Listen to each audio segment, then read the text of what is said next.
Hello, Elvis Paul, and welcome to the World Around Radical Repair, this conference that's taking place in Milan. We're so thrilled that you can join us from Addis Ababa.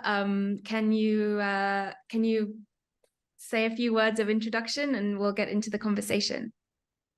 Yes, thank you very much, Beatrice. Thank you very much for this invitation. I'm so excited to be able to take part in this very innovative idea. It's unfortunate that I cannot be in Milan with you, but I'm very sure that next time we'll be together. So my name is Elvis Paul Tangem. I work for the Africa Union Commission.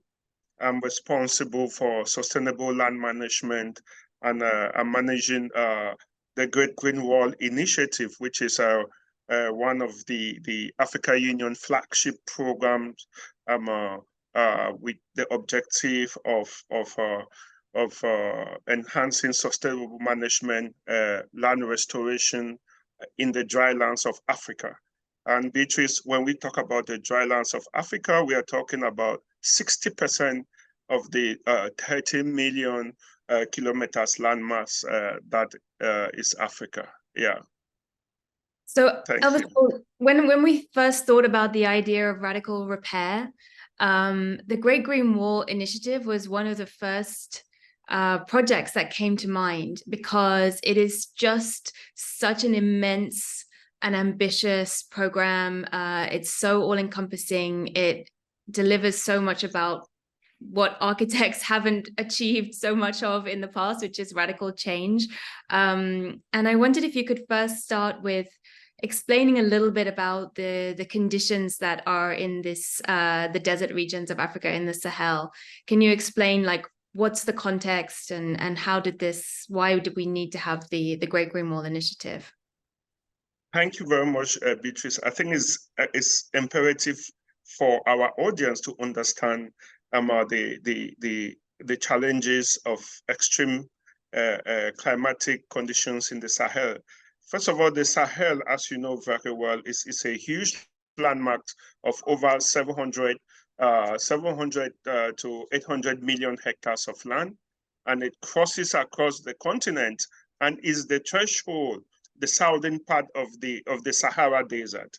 So the Sahel is an area of what we can. It's an area of extreme weather conditions, Beatrice. This is also an area with almost 500 million people. So you can imagine, and also an area with the fastest demographic population rate in the world. So some of the key challenges that you can get in this area is the first of that of climate variability and change. You know, here we are talking about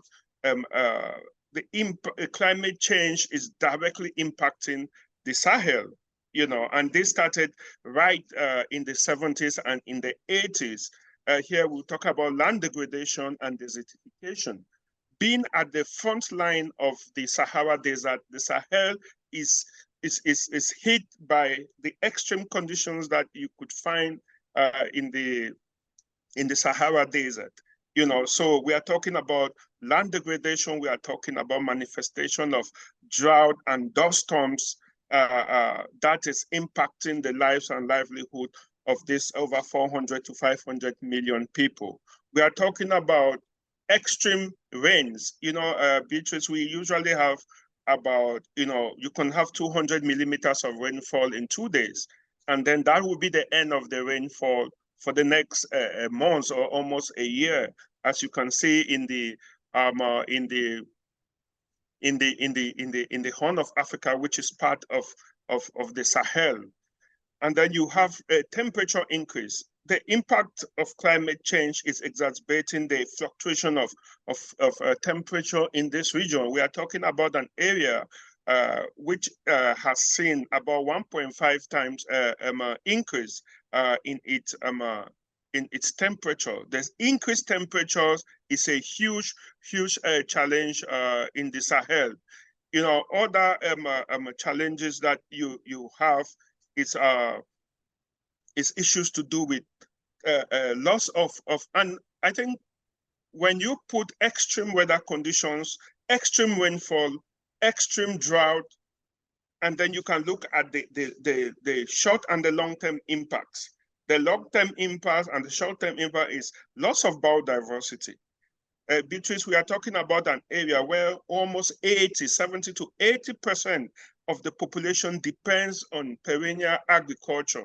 They depends on open range land for pastoral agriculture. They depend strictly on rain-fed agriculture for those that are involved in agriculture. So fluctuation in temperature, high rainfall in a short period of time, the challenges of not being able to time as it used to be. We used to know that rainfall starts in March and can end around August, but this time it's no longer the way. The haphazard nature of rainfall has completely destroyed the farming of these areas. And when you look at also the issues of land degradation, and you put into context the fact that many of these people depends on climate-related activities like rangeland, like pastoralists to feed their over 1 billion animals. I'm talking about sheep, goats, cows, camels, donkeys that are the mainstay of these people. And then you put those that are involved in rain-fed agriculture in a degraded land, you realize that there's a serious issue of competition over the dry lands. If you look at the example, Beatrice, if you look at Lake Chad, for the past 6 decades, Lake Chad has lost 93% of its 25,000 hectares of land, of water body. And if you put that about 50 million people have been depending on this lake for their life, for fishing, for farming, for irrigation, for rangeland, for feeding of their animals, and for transport, for everything. And suddenly this lake has reduced by 93% in the past 6 decades. You can just imagine the impact on food and nutrition security. You can imagine the impact on employment and wealth creation. So this area is an area that have been beaten hands down by extreme weather conditions that is being exacerbated by climate change. And on top of these scarcities, these challenges that they have, Beatrice, it has led now to serious socioeconomic and political issues. Some of the most fragile states are found in this region.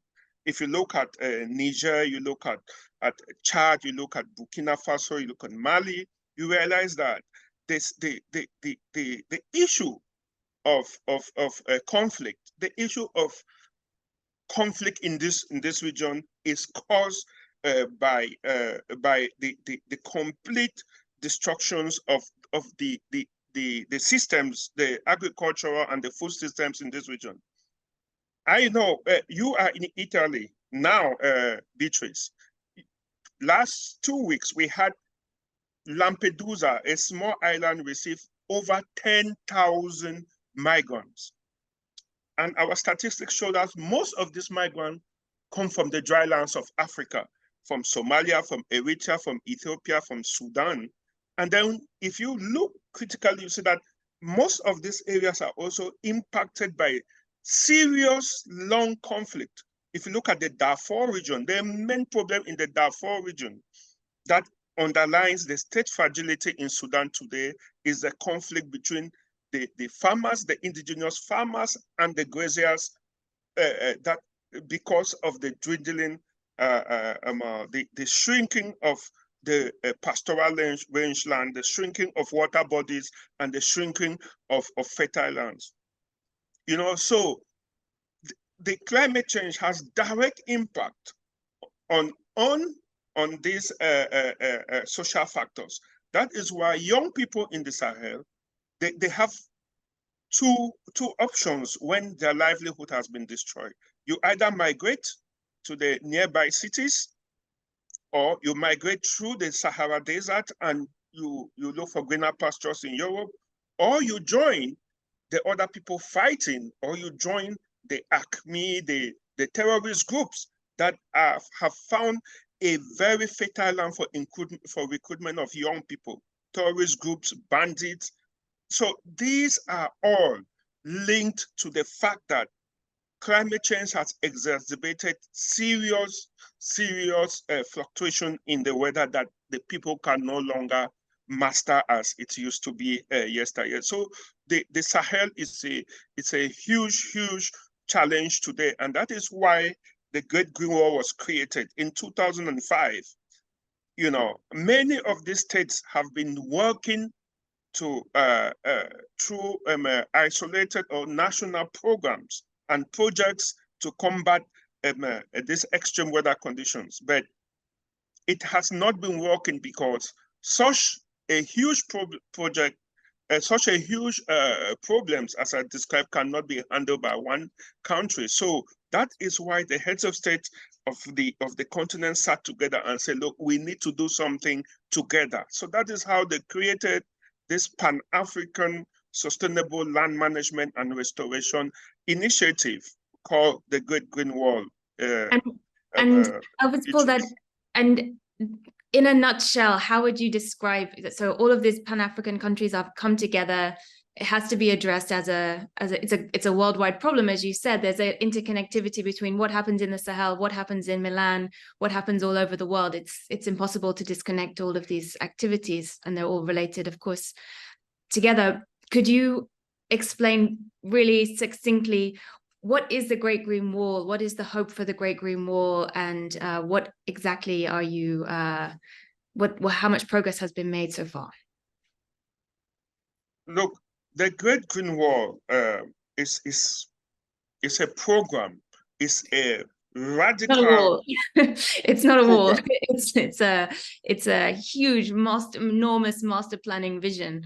If I'm it's correct. a huge endeavor covering. I will tell you today, in terms of statistics, we are targeting a total of 900 million hectares of land.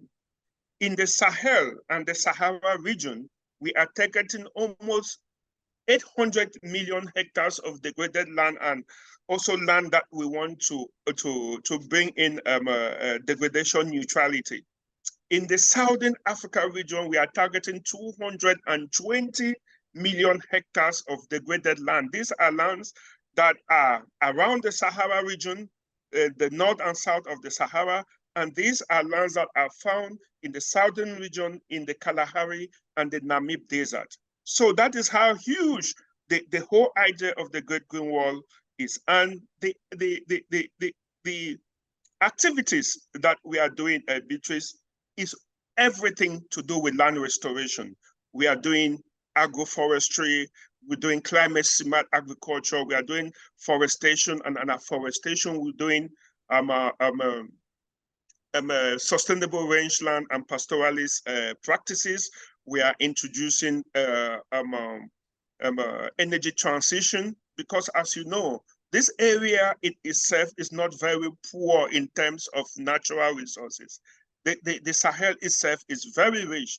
What has happened has been systematic lack of investment in this region from the colonial period up to today. You know, so the Great Green Wall has come as a Pan-African program. It started with the countries in the Sahel. I'm talking countries from Dakar to Djibouti, and today we have expanded to Eritrea, to Somalia. And in the past few years, we extended the Great Green Wall to the Southern Africa region.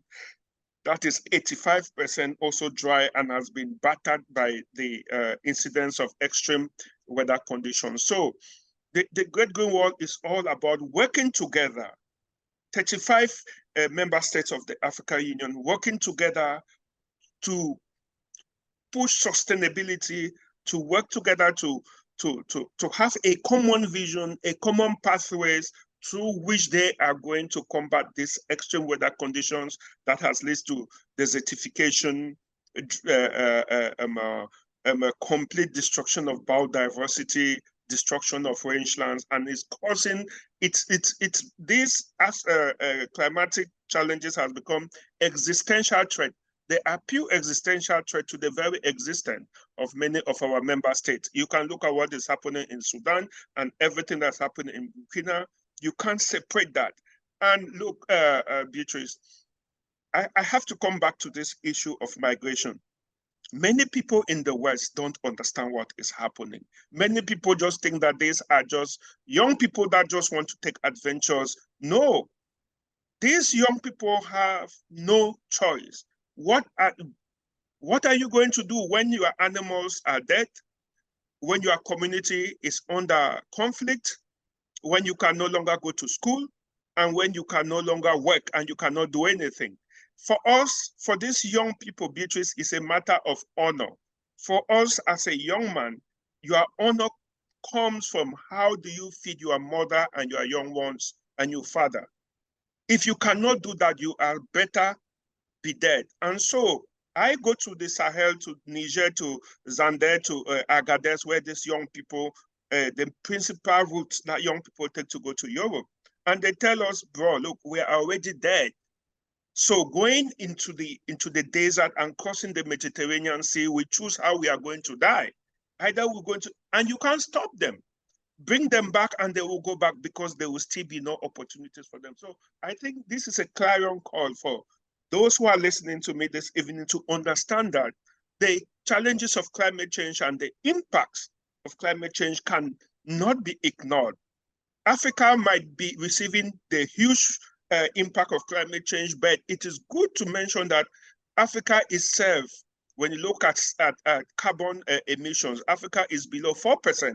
So 96% of the world is polluting, and the 4% is feeling the impact, Beatrice. So this is a huge and complex endeavor that the African Union and all its partners are trying to do in this member state, Beatrice. Elvis Paul, thank you so much for sharing this with us. We're absolutely honored to have your voice, and we're so looking forward to seeing the next steps of the Great Green Wall Initiative and seeing all the incredible work that you're doing. And hopefully you can come back and join us at the World Around next time. Yeah, I think just to conclude, I know there is no time, Beatrice, but I need to really say your whole idea of radical repair, the whole idea of radical repair and looking at design it falls squarely on what we are doing. Great Green Wall is a radical endeavor. It is business unusual. It is about, as they say, taking the bulls by the horn.